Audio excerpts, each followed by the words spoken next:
إن الحمد لله نحمده ونستعينه ونستغفره ونعوذ بالله من شرور أنفسنا ومن سيئات أعمالنا من يهده الله فلا مضل له ومن يضلله فلا هادي له وأشهد أن لا إله إلا الله وحده لا شريك له وأشهد أن محمدا عبده ورسوله أرسله بالحق بشيرا ونذيرا أما بعد فإن خير الحديث كتاب الله وخير الهدي هدي محمد صلى الله عليه وسلم وشر الأمور محدثاتها وكل محدثة بدعة وكل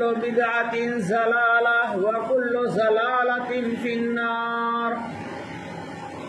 أعوذ بالله السميع العليم من الشيطان الرجيم. بسم الله الرحمن الرحيم. وما آتاكم الرسول فخذوه وما نهاكم عنه فانتهوا. وقال النبي صلى الله عليه وسلم التائب من الذنب كمن لا ذنب له. وقال النبي صلى الله عليه وسلم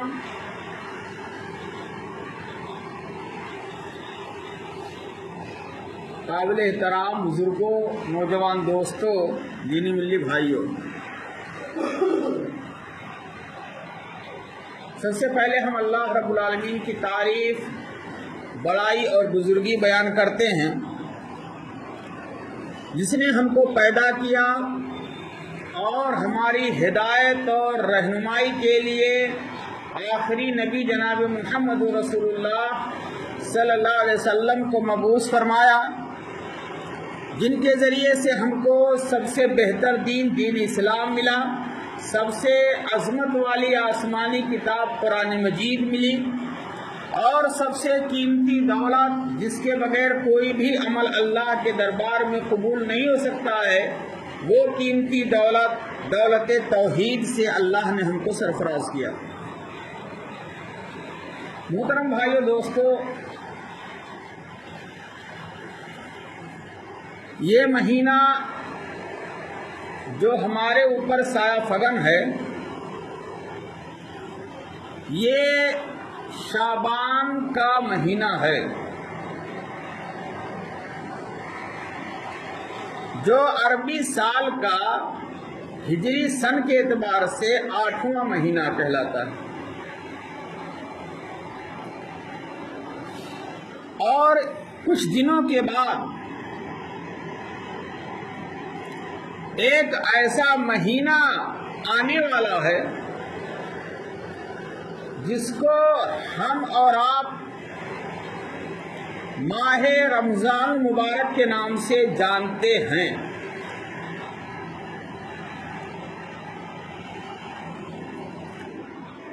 ہم اس بات کی اللہ سے دعا کرتے ہیں کہ اللہ تعالیٰ ہم تمام لوگوں کو آنے والا مبارک مہینہ نصیب فرمائے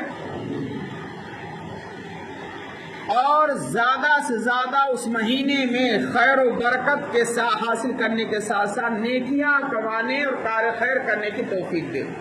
آمین. رمضان کا مبارک مہینہ کے تعلق سے ہمارے اسلاف کا جو طریقہ رہا ہے وہ یہ ہے کہ رمضان کے مہینے میں رمضان کا روزہ رکھتے تھے، قرآن کی تلاوت کرتے تھے، ذکر و اذکار کرتے تھے اور دیگر عبادتیں کرتے تھے، اپنے آپ کو مشغول رکھتے تھے. دو اہم چیزیں ہیں جو میں آپ کے سامنے رکھنا چاہتا ہوں. ہمارے اسلاف کا یہ طریقہ تھا کہ رمضان کا مہینہ جب گزر جاتا تھا تو 6 مہینے تک لگاتار اللہ سے دعا کرتے تھے. اس بات کی دعا کرتے تھے کہ اللہ ہم نے رمضان میں جو عبادتیں کی ہیں، روزہ کی شکل میں، قرآن کی تلاوت کی شکل میں، قیام اللیل اور تو اور تراویح کی شکل میں، دعا ذکر و اذکار کی شکل میں، اللہ ہماری اہم عبادت کو تو قبول فرما۔ رمضان گزرنے کے بعد ہمارے اسلاف 6 مہینے تک لگاتار اس بات کی دعا کرتے تھے اللہ سے کہ اللہ رمضان میں جو ہم نے عبادتیں کی ہیں ٹوٹی پھوٹی، ہماری عبادتوں کو قبول فرما۔ ایک تو یہ اصول تھا جو ہمیں اپنانا ضروری ہے۔ دوسرا ہمارے اسلاف کا طریقہ یہ تھا کہ رمضان کے بعد 6 مہینہ تک تو دعا کرتے تھے اس بات کی کہ اللہ ہماری عبادت قبول فرما۔ جب 6 مہینہ گزر جاتا تھا تو اس بات کی دعا کرتے تھے کہ اللہ ہمیں آنے والا رمضان مبارک نصیب فرما۔ 6 مہینہ اللہ سے اس بات کی دعا کرتے تھے، التجا کرتے تھے، درخواست کرتے تھے، اللہ سے اپیل کرتے تھے کہ اللہ 6 مہینے کے بعد رمضان کا مبارک مہینہ آنے والا ہے، یہ مہینہ ہمیں ضرور نصیب فرمانا۔ اور رمضان کا مہینہ جب مل جاتا تھا تو خوب عبادت کرتے تھے، اور رمضان گزرنے کے بعد 6 مہینے اس بات کی دعا کرتے تھے کہ اللہ ہم نے جو عبادتیں کی ہے تجھ کو راضی کرنے کے لیے، حصول جنت کے لیے، اس عبادت کو تو قبول فرما۔ تو یہ 2 پیغام ہے کہ ہم رمضان کے ملنے کی اللہ سے امید کریں کہ اللہ ہم کو نصیب فرما، اور رمضان میں خوب عبادت کریں، اپنے کاروبار کو مختصر کر کے لگ جائیں دل و جان سے۔ اور رمضان گزرنے کے بعد آپ 6 مہینے تک اس بات کی اپنے دعاؤں میں اس دعا کو بھی شامل رکھیں کہ اللہ ہمارے رمضان کی ہوئی عبادت کو قبول فرما۔ اللہ ہمیں اس کی توفیق دے۔ کتنے بھائیوں کو ہم نے دیکھا ہے اور آپ نے دیکھا ہے جو پچھلے رمضان میں یا شعبان میں ہمارے درمیان موجود تھے، لیکن اس وقت وہ ہمارے درمیان نہیں، اللہ کو پیارے ہو چکے ہیں، اور اس کرونا وائرس اور لاک ڈاؤن کی اہم پریشانی میں آپ نے دیکھا ہے آنکھوں سے لاشوں کو اٹھاتے ہوئے اور رشتہ داروں کو کندھا لگاتے ہوئے آنکھوں سے آنسو گراتے ہوئے بھی دیکھا ہوگا۔ ایک بہت بڑی تعداد علماء کرام کی دنیا سے چلی گئی ہے، جن کی بھرپائی نہیں ہو پا رہی ہے، اور پوری دنیا سے ہر طبقہ کے لوگوں کی لاشیں گئی ہیں دنیا سے، انبار لگے ہوئے تھے۔ اللہ کا پروانہ کب آ جائے بلاوے کا کسی کو پتا نہیں ہے۔ لائن میں آپ بھی لگے ہیں، میں بھی لگا ہوں، کب نمبر آ جائے کسی کو پتا نہیں ہے۔ ریڈی ہونا چاہیے، تیار رہنا چاہیے۔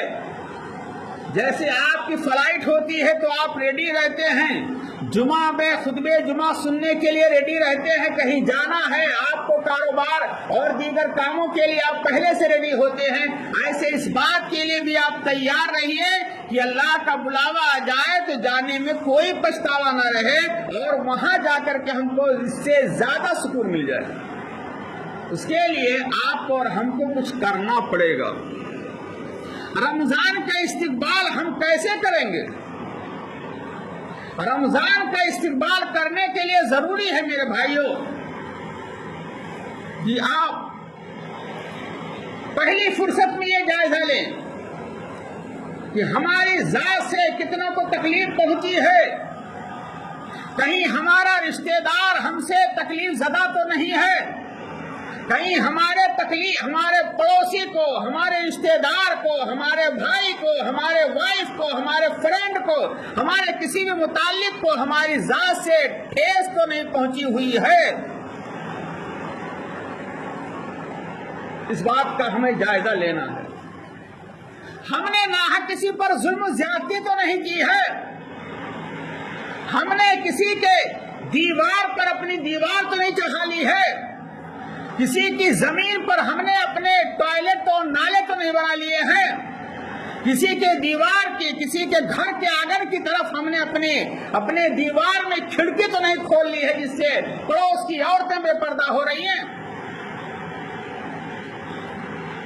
ہمیں اس بات کا بھی جائزہ لینا ہے کہ ہمارا رشتہ دار ہم سے روٹھا تو نہیں ہے، کہیں ایسا تو نہیں کہ ہم نے طاقت کے بلبوتے پر، پیسے کے بلبوتے پر، پاور کے بلبوتے پر ہم نے اپنے غریب کو، رشتہ دار کو، غریب پڑوسی کو، غریب دوست کو ہم نے ستایا ہو، اس کو بے بس کیا ہو اور اس کو لاچار کیا ہو۔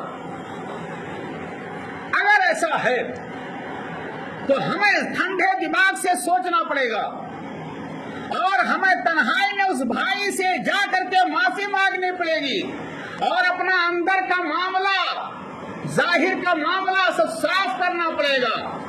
اللہ نے ارشاد فرمایا قد افلح من زکاہا وقد خاب من دساہا، کامیاب ہو گیا وہ شخص جس نے اپنے نفس کو پاک و صاف کر لیا گناہوں سے، شرک سے، برے اخلاق سے، گندگی سے، ظلم و زیادتی سے، تجاوز سے اور دیگر بری چیزوں سے، اور ناکام ہو گیا وہ شخص جس نے اپنے نفس کو گدلا کر لیا۔ ہمیں جائزہ لینا ہے کہ ہمارا ظاہر کیا ہے، باطن کیا ہے۔ اگر باطن میں کھوٹ ہے، اگر ہمارے دل میں نفرت ہے، اگر ہمارے دل میں بغض و عناد ہے تو ہمیں اپنے دل کی دھلائی کرنی پڑے گی، اور دل کی دھلائی کے لیے ضروری ہے کہ آپ کو اللہ کے دربار میں حاضر ہونا پڑے گا، اور اللہ کے دربار میں حاضری دینے کے ساتھ ساتھ آپ نے جس کا دل دکھایا ہے، جس پر ظلم کیا ہے، جس پر زیادتی کی ہے، اس کے پاس تنہائی میں جا کر کے اس سے ہاتھ ملانا پڑے گا اور اس سے معافی مانگنی پڑے گی۔ اللہ رب العالمین نے قرآن مجید میں ارشاد فرمایا افلا یتوبون الی اللہ ویستغفرونہ، کیا ہو گیا ہے لوگوں کو کہ لوگ اللہ سے توبہ استغفار کیوں نہیں کرتے ہیں؟ کیا ہو گیا ہے لوگوں کو کہ لوگ اللہ کے دربار میں حاضری دے کر کے اللہ سے توبہ استغفار نہیں کرتے ہیں؟ واللہ غفور رحیم، جبکہ اللہ کی ذات ایسی ہے بہت زیادہ بخشنے والی، معاف کرنے والی ہے۔